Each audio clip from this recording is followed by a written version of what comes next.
Bom dia, irmãos, graça e paz. Deus abençoe a todos, Deus abençoe a equipe de louvor, que nós continuamos a louvar a Deus nesta manhã. Abra sua Bíblia comigo, por favor, carta de Paulo aos Efésios. Nós retornamos então nessa manhã com a exposição da carta de Paulo aos Efésios, e hoje faremos a introdução daquilo que é chamado por alguns organizadores das Bíblias, da batalha espiritual, né? Alguns colocam esse título, outros colocam a armadura de Deus, mas todos voltados para essa questão da luta que o cristão enfrenta constantemente. Então, palavra de Deus, Efésios, capítulo de número 6, do verso de número 10 ao verso de número 12. Palavra de Deus diz assim, me acompanhe visualmente. Finalmente sejam fortalecidos no Senhor e na força do seu poder. Vistam-se de toda a armadura de Deus para poderem ficar firmes contra as ciladas do diabo. Pois a nossa luta não é contra carne e nem sangue, mas contra os poderes e as autoridades, contra os dominadores deste mundo de trevas e contra as forças espirituais do mal nas regiões celestiais. Amém. Ore comigo. Obrigado, Senhor. Obrigado por estarmos aqui, obrigado pela tua graça, pela liberdade que temos em te cultuar, por aquilo que o Senhor tem feito em nós desde o início deste culto, nos capacitando, não apenas aqui, ó Deus, mas nos trazendo até aqui. Somos alvos da tua graça, da tua misericórdia e da tua bondade. Estamos aqui nesta manhã, ó Deus, para te servir, para prestar a ti o culto que lhe é devido. E neste momento, ó Deus, queremos continuar ouvindo a tua voz por meio da exposição desse texto bíblico. Ajuda-nos, que a nossa atenção, que a nossa mente esteja atenta à tua palavra, que o nosso coração esteja aberto, ó Deus, para recebê-la, e que a nossa mente esteja disposta a colocar em prática tudo aquilo que aprendermos por meio da tua palavra. Auxilia-nos, ó Deus, então aqui nesta manhã. Abra, ó Senhor, a nossa mente ao entendimento de tudo aquilo que o Senhor tem para nós. Ajuda-nos, ajuda-nos, ajuda-nos, ó Deus. Em nome de Jesus. Amém. Os irmãos podem sentar-se, por favor. Quando pensamos sobre o como devemos, aguardar o Senhor, já que nós estamos exatamente naquela parte da carta de Paulo aos Efésios que Paulo está tratando da aplicação. Eu costumeiramente tenho dito aos irmãos, e nós não podemos nos esquecer que quando Paulo escreve essa epístola e a divide a partir dessa perspectiva. Os 3 primeiros capítulos ele fala sobre a ortodoxia correta, o ensino correto da palavra de Deus, e nos 3 últimos capítulos ele fala sobre a ortopraxia, que é a prática correta daquilo que nós aprendemos. Nós não podemos pensar que a palavra de Deus tem a função e a pretensão de apenas nos tornar com um conhecimento maior, de apenas nos dar um aporte teológico maior.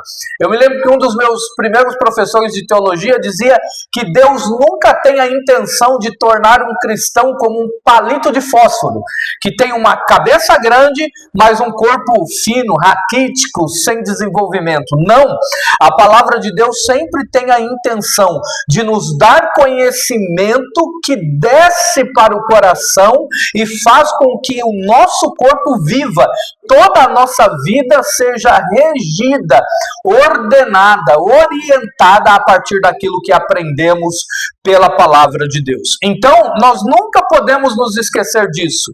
Deus não está preocupado com o quanto da Bíblia eu sei. Deus está preocupado com o quanto da Bíblia eu vivo, eu pratico, eu coloco em prática.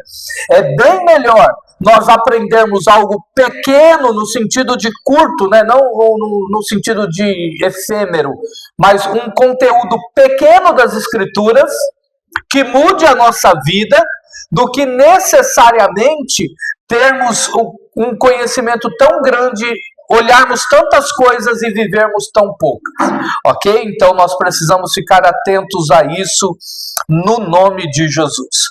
E nós estamos na fase em que essa pergunta tem regido as exposições, que é: enquanto aguardamos o Senhor, enquanto aguardamos o seu retorno, enquanto aguardamos a consumação de todas as coisas, nós sempre precisamos ficar atentos exatamente a isso. Nós estamos vivendo em que parte da narrativa bíblica? A narrativa bíblica é dividida a partir de alguns pontos importantes, que é a criação, a queda, a redenção e a consumação. E em que parte da narrativa bíblica nós estamos vivendo? Nós estamos vivendo a redenção. Essa é a parte que nós estamos vivendo. A criação já passou, a queda já passou, nós vivemos efeitos da queda, mas agora nós estamos vivenciando a redenção de Deus na nossa vida. O Senhor nos salvou, o Senhor nos redimiu, o Senhor nos chamou para uma nova vida. E ao nos chamar para uma nova vida, nós precisamos interagir com essa nova vida. Tem aquilo que é preciso atuarmos, nós não estamos na plateia na nova vida, essa é a questão. Por quê? Porque ao nos salvar, o Senhor nos capacitou para atuarmos na nossa vida. É por isso que Ele nos chama à santificação. É por isso que Ele nos chama às disciplinas espirituais. É por isso que Ele convoca o seu povo para orar. É por isso que Ele ordena o seu povo a ter uma vida pujante, uma vida vibrante em sua presença, para fazermos a diferença nesse mundo tenebroso, já que essa é uma das opções de tradução para o texto que lemos. Ele nos chama para sermos luz do mundo e sal da terra. E enquanto estamos nessa fase da narrativa bíblica de redenção, nós aguardamos a consumação. E a consumação, ela está imbuída nessa expectativa o fato de que Cristo vem. Então nós não aguardamos um evento, nós aguardamos uma pessoa. A nossa expectativa é para nos encontrarmos com o nosso Mestre. E enquanto aguardamos a Ele, como é que Deus espera que seu povo viva? Qual é a expectativa que Deus quer? E nós temos visto que Paulo escolhe alguns termos importantíssimos na carta de Paulo aos Efésios para dar à igreja a orientação de como devemos viver. Ele usa o termo despir-se do velho homem e revestir-se do novo homem. Depois ele usa o termo enchei-vos do Espírito. E nós vimos ao longo, desde o capítulo 5, como é que é possível viver uma vida cheia do Espírito Santo? Na relação do homem com a esposa, da esposa com seu marido, na relação dos pais com os filhos, dos filhos com os pais, do empregado com o empregador e do empregador com o empregado. E agora chegamos a uma expressão que Paulo começa no verso de número 10, que é finalmente. E aqui o finalmente, Paulo não tem a intenção de acabar. A ideia desse finalmente aqui, e dependendo da tradução que você tem, a tradução vai estar assim: quanto ao mais. Isso quer dizer o quê? Em relação àquilo que resta, em relação a outras questões da vida que circundam tudo isso que eu já falei, o que é que nós devemos esperar? Como é que devemos nos comportar?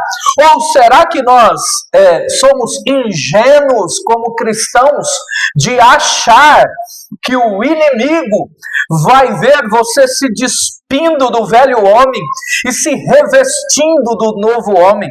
Vai ver mesmo você buscando ser cheio do Espírito Santo numa relação correta com a sua esposa, numa relação correta com o seu esposo, numa relação correta com os seus filhos, com os seus pais, e no trabalho, com os vizinhos ou com quem quer que seja? Será que somos ingênuos mesmo de achar que vamos andar para glorificar a Deus e o diabo vai cruzar os braços e vai ficar quietinho?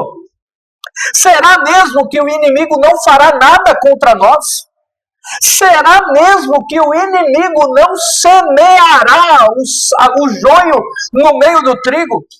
Será mesmo que o inimigo vai deixar tudo bem, tudo quieto? Não vai influenciar ninguém?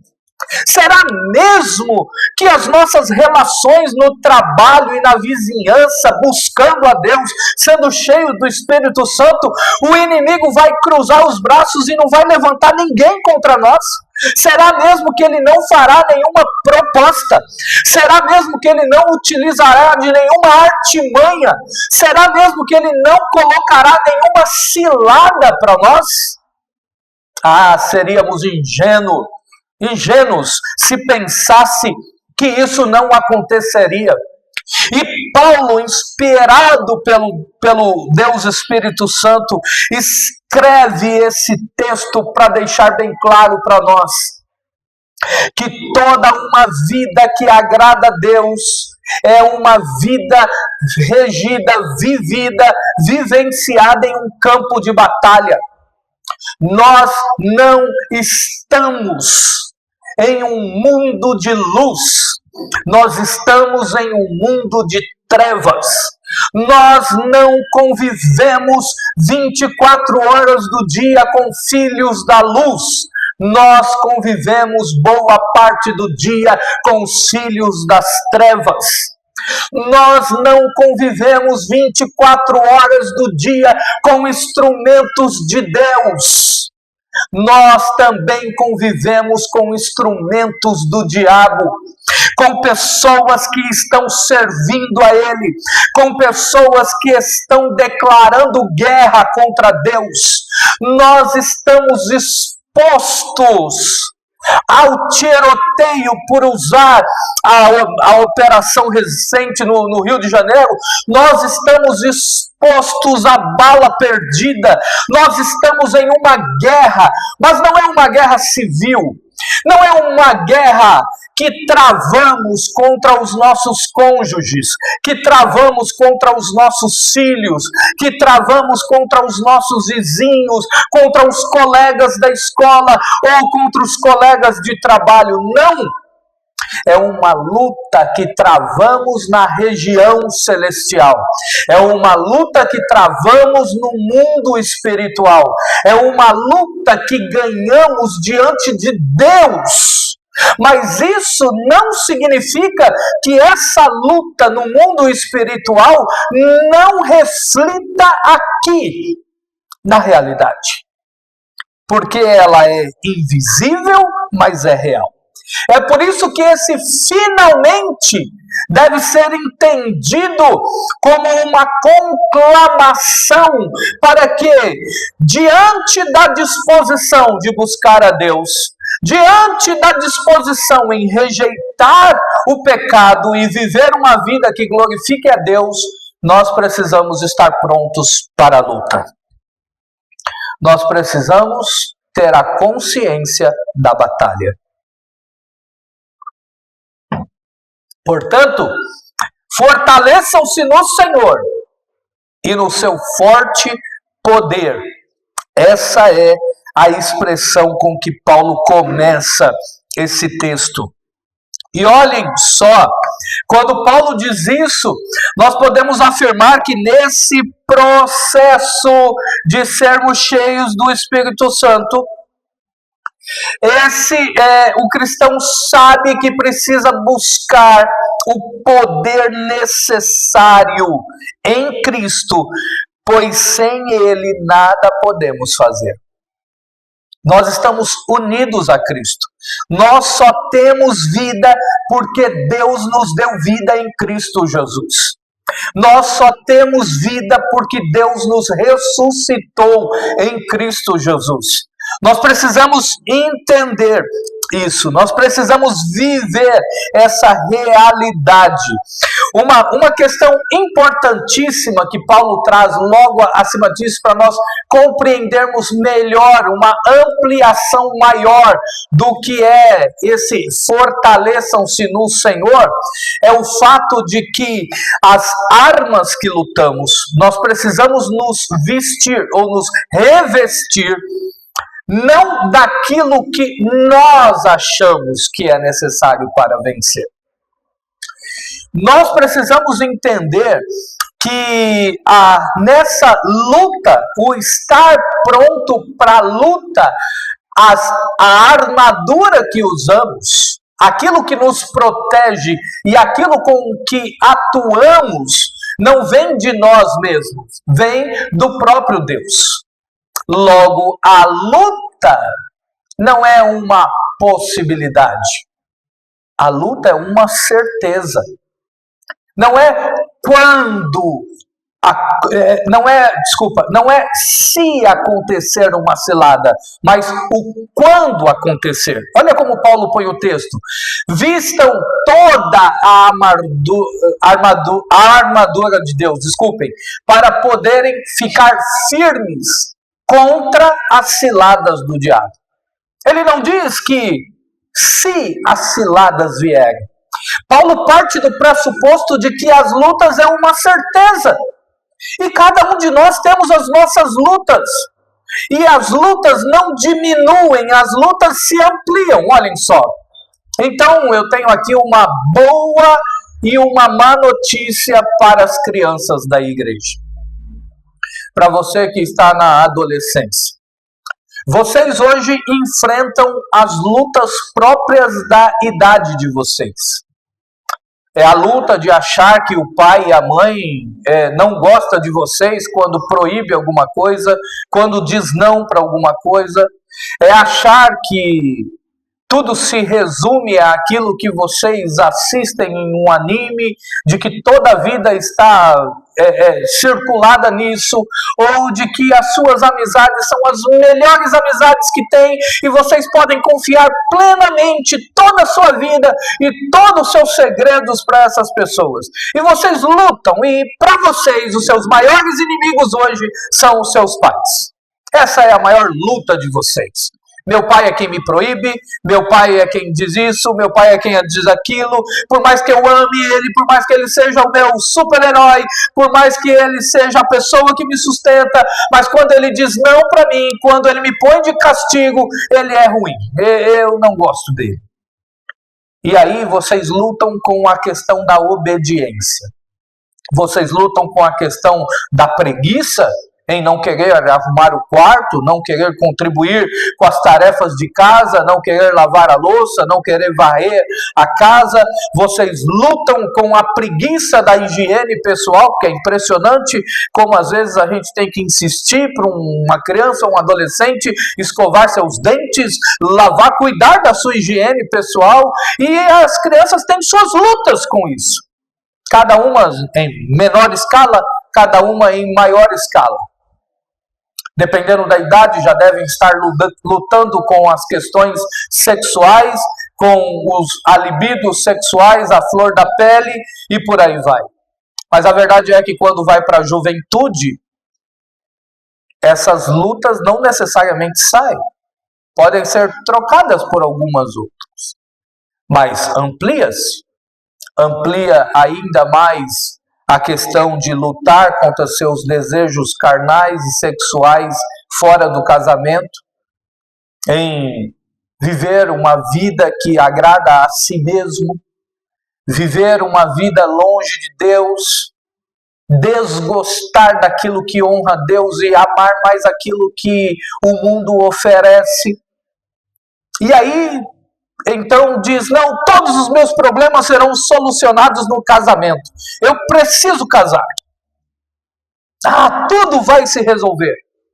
E aí, então, casamos. E temos aqui os casados. E aí achamos que tudo vai se resolver. E aí, um dia acordamos, depois da lua de mel, e descobrimos que não. As lutas não acabaram. As lutas agora seguem outros cursos, são outros campos de batalha, mas ainda assim temos as nossas batalhas. Temos as batalhas em que agora são duas identidades formadas em contextos diferentes que agora vivem numa mesma residência. E ele come o feijão em cima do arroz e ela o arroz em cima do feijão, e isso já é motivo de ser uma luta, porque aquilo que a mulher queria, agradar o seu esposo e fazer o seu prato, ela tem que se reorganizar, se readequar. E isso é só uma pontinha do iceberg, sem contar com os cabelos nos ralos, barba na pia, toalha molhada em cima da cama, meia largada para qualquer lugar, sapato sem estar na sapateira, roupa suja sem estar no cesto correto, e as lutas começam ou continuam. E aí a gente acha que chegar na terceira idade resolveu, também não resolveu, outras lutas vêm. A luta é certa, nós vivemos em luta. E quando olhamos para esse texto, Paulo dá a nós uma informação maravilhosa. É preciso se revestir de toda a armadura de Deus. É preciso se revestir porque o diabo promoverá ciladas contra nós. O diabo influenciará tudo que nos cerca para que nós possamos ser tentados constantemente. Por isso surge aqui agora uma pergunta importante: contra quem não lutamos? Porque Paulo não parte do verso de número 11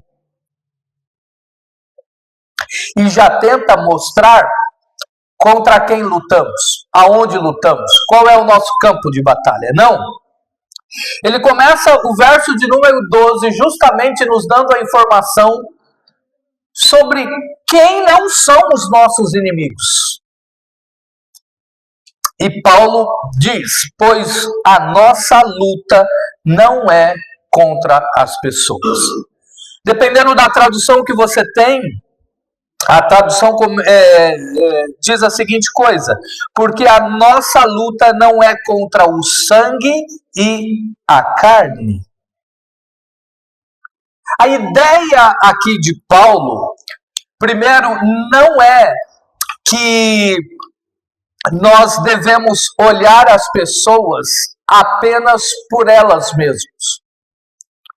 Nós não devemos pressupor de que as pessoas agem como uma página em branco. De modo nenhum. As pessoas agem movidas por suas cosmovisões. As pessoas agem a partir daquilo que confiam, daquilo que acreditam. E nós precisamos entender que as pessoas são instrumentos de seus ídolos. E eu ponho essa expressão, instrumentos de seus ídolos, porque eu quero abrir aqui uma janela para que você possa entender de que em Cristo Jesus nós não podemos ser possuídos pelo diabo. O diabo não possui crentes no Senhor Jesus, mas o diabo influencia crentes. Ele falou na boca de Pedro, quando o próprio Senhor disse: "Para trás de mim, Satanás". Porque o Senhor discerniu que naquele momento Pedro estava sendo instrumento de um ídolo dele. E qual era o ídolo de Pedro? O pastor Wilson pregou, acho que foi domingo passado, né? Um dos ídolos de Pedro era achar que ele era um crente melhor do que os outros. De ser um super crente, de achar que ele era imbatível, de que ele era melhor do que os outros discípulos. E o diabo sempre utilizará os nossos ídolos para nos influenciarmos. E precisamos entender que mesmo influenciados e sendo instrumentos dos ídolos, as pessoas não deixam de ser responsáveis por suas escolhas. Essa é a beleza da teologia bíblica. De que por mais que os demônios atuem por meio das pessoas, Deus não as tem por inocente. E Deus, o Senhor, sabe exatamente dar a medida da responsabilidade para cada um. É por isso que, já antecipando aqui uma aplicação, é verdade que um patrão usado pelo diabo pode perseguir um cristão. E nós oraremos para que Deus interrompa a ação do diabo.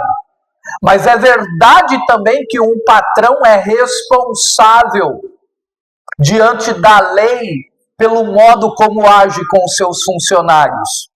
Isso significa que a proposta do sermão de hoje não significa que você, sendo injustiçado legalmente, não possa ingressar com uma ação contra qualquer indivíduo. Porque ainda que seja verdade que uma pessoa seja instrumento do seu ídolo, ela não deixa de ser responsável por as suas escolhas. Então existe uma esfera natural aqui que nós não deixamos de atuar. O Fabiano não deixará de ser acionado por nós se sofrermos injustiças. Nós chamaremos o Fabiano e diz: Fabiano, por favor, mas oraremos também. Percebam qual é a ideia aqui? Um esposo incrédulo, ímpio, que maltrata a sua família e espanca. Nós lidaremos com essa batalha no mundo espiritual. Oraremos para que Deus tire dele toda a influência e todo o demônio, porque um esposo que espanca esposa e filhos com toda certeza está possuído pelo demônio, está influenciado pelo demônio. Não está seguindo as orientações bíblicas, mas é verdade também que ele é responsável pelas suas escolhas e há uma legislação pela qual ele tem que ser acionado. Percebam? É verdade que a batalha ocorre nas regiões celestiais. A nossa luta não é contra a carne e contra o sangue no sentido de ferirmos ninguém. No aspecto da ação demoníaca físico, não no aspecto de defesa pessoal. E em outras partidas, em outra perspectiva, melhor dizendo, se o indivíduo vier atentar contra a nossa vida e eu tenho a oportunidade de defender a minha vida ou a vida da minha família ou de um inocente, ora, eu também atuarei. Se eu tiver a oportunidade de impedi-lo, eu farei isso, ainda que para isso a vida dele esteja em risco, que ele mesmo colocou. Então, os instrumentos de seus ídolos não deixam de ter suas responsabilidades. E isso em todas as medidas. Quando olhamos para isso, então, surge aqui uma outra pergunta. Nessa perspectiva espiritual, contra quem lutamos? Olha o restante do versículo, ou pelo menos parte dele. Mas contra os poderes e autoridades, contra os dominadores deste mundo de trevas, ou melhor tradução, mundo tenebroso, contra as forças espirituais do mal. A nossa luta principal deve ser travada nesse campo. É por isso que nós cristãos precisamos orar. É por isso que nós precisamos buscar o discernimento de Deus para atuar contra os verdadeiros inimigos. É verdade que os cristãos se envolverão em lutas contra os menos favorecidos, contra a injustiça, contra a impiedade, mas é verdade que o cristão faz isso em oração primeiramente. É verdade que o cristão sabe que precisa ter uma vida de oração, precisa ter uma vida marcada por jejum bíblico, precisa ter uma vida que entende que por trás das artimanhas das pessoas o diabo está agindo. O cristão, é por isso que todo domingo de manhã aqui nós oramos pela igreja perseguida, porque sabemos que a igreja é perseguida pelo diabo. Ainda que ele use o Boko Haram, ou o governo que quer que seja, é o diabo que está por trás destas pessoas. Estas pessoas sofrerão as consequências também, mas é o demônio, são os demônios e todas as forças espirituais do mal que estão contra a igreja. Quando nós oramos pelo nosso país, é disso que se trata. Se trata de Deus interromper o mal que estão fazendo por influência de forças espirituais do mal. Quando oramos pelos nossos governantes, é disso que falamos. É disso que se trata. Quando oramos pelos nossos filhos, é disso que se trata. Porque o diabo colocará ciladas na vida dos nossos filhos. E as ciladas é justamente em derrubar tudo aquilo que agrada a Deus e colocar no lugar tudo aquilo que desonra a Deus. Nós precisamos orar de um modo incessante pelas nossas famílias, porque o diabo lutará contra as nossas famílias. Ele colocará homens mais bonitos do que nós na frente das nossas mulheres. Ele colocará mulheres sensuais na frente dos homens desta igreja. Ele colocará todo um teatro na frente dos nossos filhos, achando que viver longe de Deus é muito melhor. Nós precisamos orar. O diabo lutará contra a igreja de Deus. O diabo levantará falsas acusações e levantarão tantas coisas, promoverão tanta coisa a fim de nos tirarmos da presença de Deus. Portanto, é preciso estarmos vigiando, esse é um termo bíblico importante, para que nós possamos discernir as situações.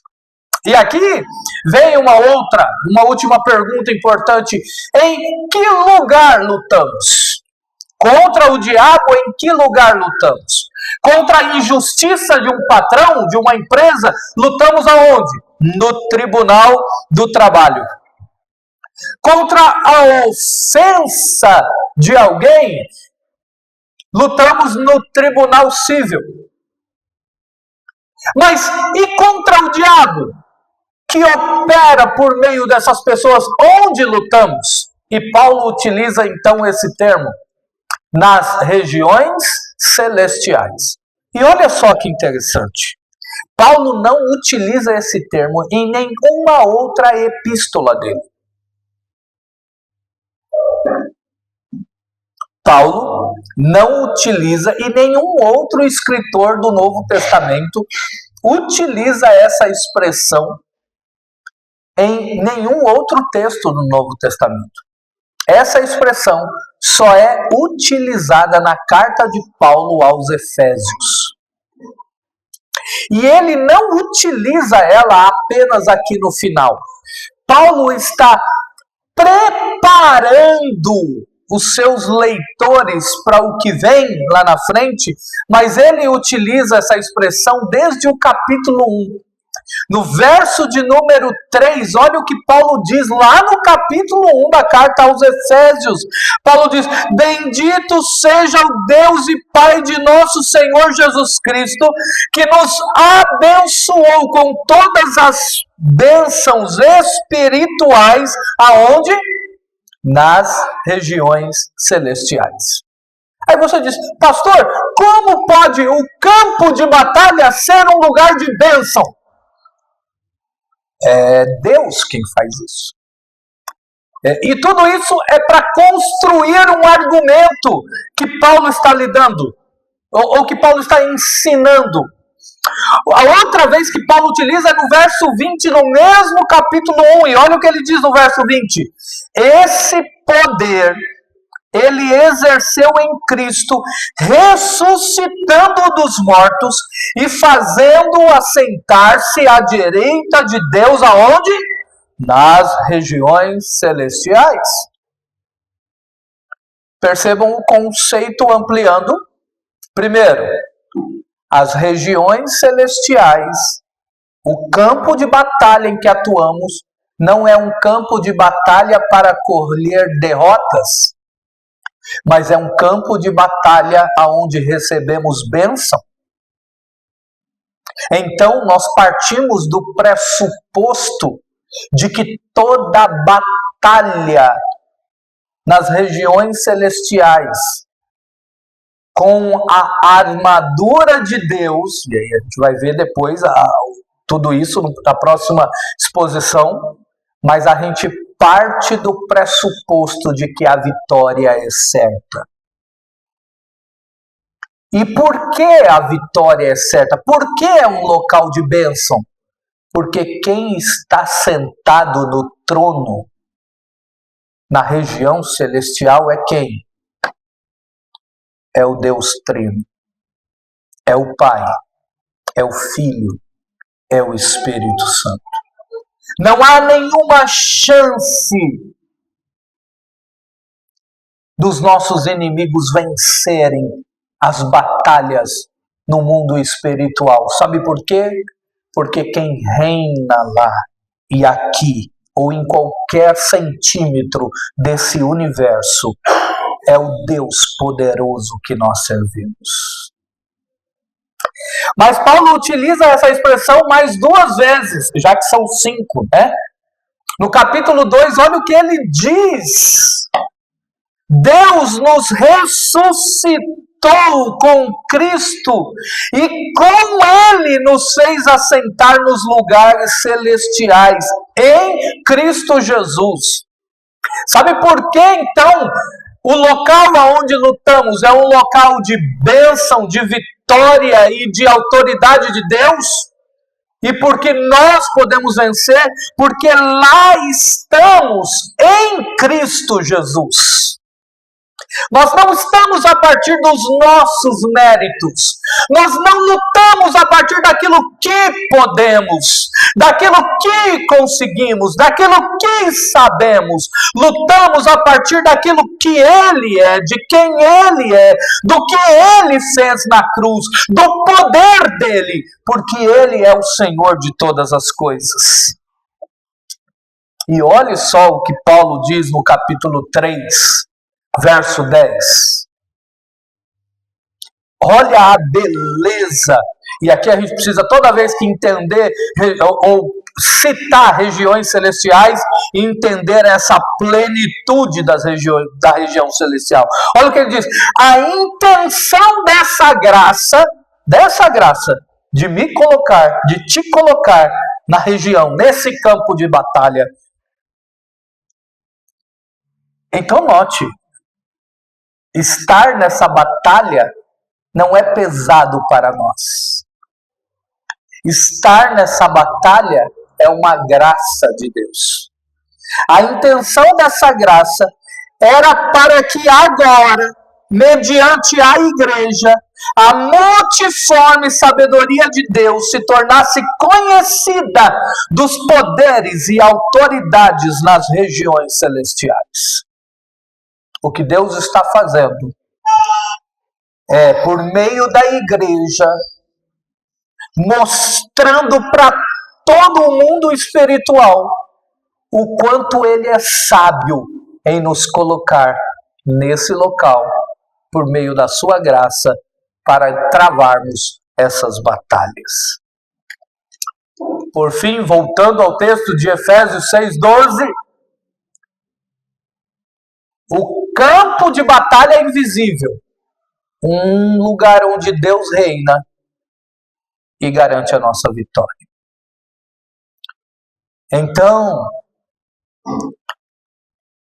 eu quero que você compreenda muito bem isso que eu vou lhe dizer. Vale a pena ler a Bíblia. Vale a pena ter uma vida de oração. Vale a pena jejuar pela sua família. Vale a pena entrar em um propósito com Deus de rejeitar o pecado e abraçar a santificação. Vale a pena orar pelos seus filhos, pelos seus parentes, pelos seus amigos.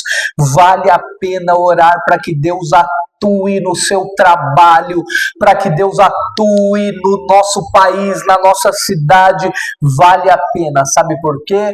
Porque essa é uma batalha com vitória garantida. Não a partir das nossas perspectivas, mas a partir da perspectiva daquilo que glorifica a Deus. De modo que aquilo que Ele fizer,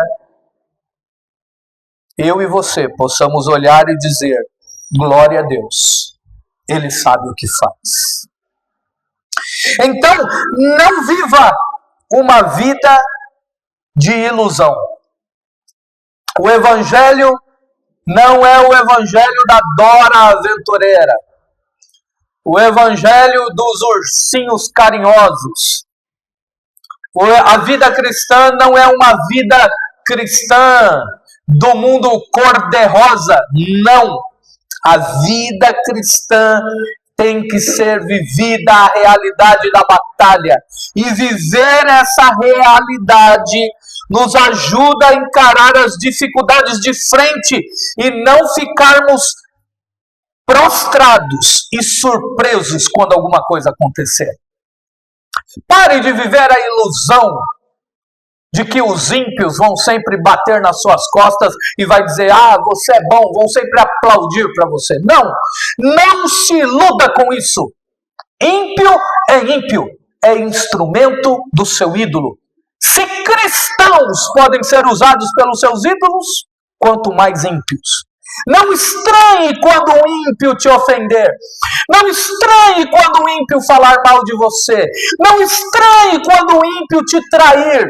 Não espante essas coisas. Não entre numa vida de frustração, naquela teologia da hiena, dizendo, vida, céu, que mundo cruel, ninguém me ama. Não, levante a sua cabeça. Ore, porque o seu Deus é maior do que todas as coisas. O nosso Deus é poderoso e Ele pode nos dar coisas muito melhores. Nós não confiamos em homens. Nós não confiamos na força do braço. Nós confiamos no Senhor dos Exércitos. É Ele quem nos sustenta. É Ele. É absolutamente Ele. Não fique surpreso com as suas batalhas. Mas também não fique prostrado e não pense que Deus inventou um modo novo de ganhar essas guerras. Eu preciso ir para isso, para aquilo outro. Existem muitas coisas que ajudam, inclusive os psicotrópicos. De modo comedido, de modo supervisionado, em uma certa medida, dependendo do quão profunda seja a tristeza e a depressão, é preciso usá-los, mas por um período curto, até que essa pessoa se reorganize e possa lutar suas batalhas. Porque no final das contas, não são eles que vão vencer nossas batalhas. Não é o psiquiatra falando as suas prerrogativas humanistas. Não são. Absolutamente. Tudo isso, a psicologia, a psiquiatria, os psicólogos, os psicotrópicos podem ajudar em certa medida, mas só há uma solução para as nossas batalhas. Cristo Jesus. E Ele ressuscitado. Ele é.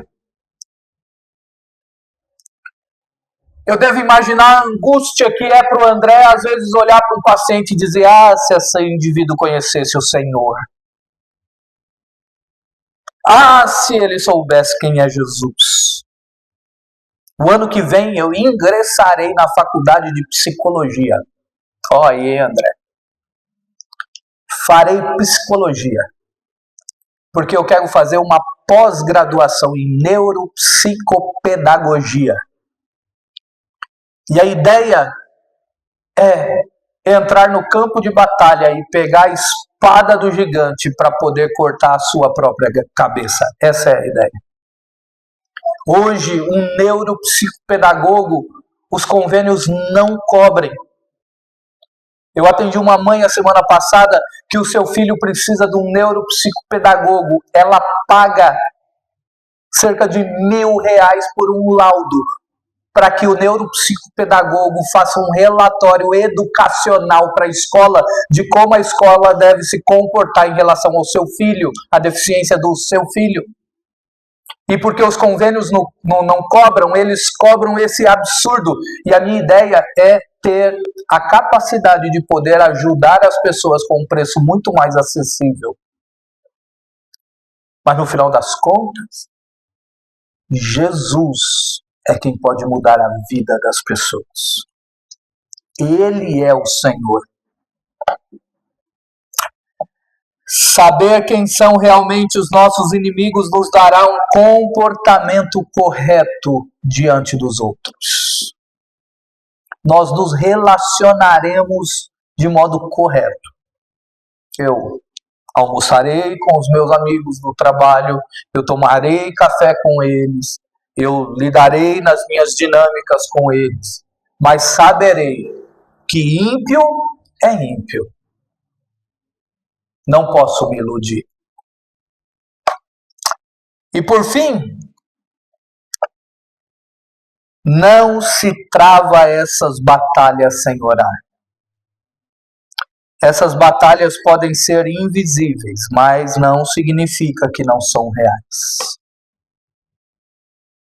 Elas podem ser invisíveis, mas produzem efeitos nesse mundo. Então Deus conclama o seu exército. Deus nos deu o privilégio de estarmos nas regiões celestiais em Cristo Jesus, não para lutar com as nossas armas, mas com as armas dele. Deus nos deu um poder imenso. A rainha da Inglaterra, certa vez, escreveu a seguinte coisa sobre a oração: eu tenho mais medo de um cristão com seus joelhos dobrados do que todos os canhões do mundo apontado para a Inglaterra. Porque ela sabia o que um crente de joelho pode fazer. Que eu e você saibamos disso. Que eu e você vivamos isso. Que eu e você possamos colocar em prática isso na nossa vida. Não se iluda, o diabo está de pé, lutando, mas já derrotado pelo poder de Deus. Podemos lutar. Vamos orar? Comece agora. Nessa oração eu farei parte dela em silêncio, para que você... aquilo que você pensou durante o sermão e sabe que é o diabo que está agindo, para que você e eu possamos apresentar a Deus. E eu darei esses segundos em silêncio justamente para que você não tenha que falar em voz alta, para que ninguém ouça, seja para causar constrangimento ou vergonha. Mas apresente ao Senhor. E talvez o que você vá apresentar ao Senhor é sobre você mesmo. Dizer: Senhor, o diabo tem feito eu pensar coisas que, como teu servo, como tua serva, eu não deveria pensar. Me ajude a vencer essa batalha. O Senhor está disponível para nós.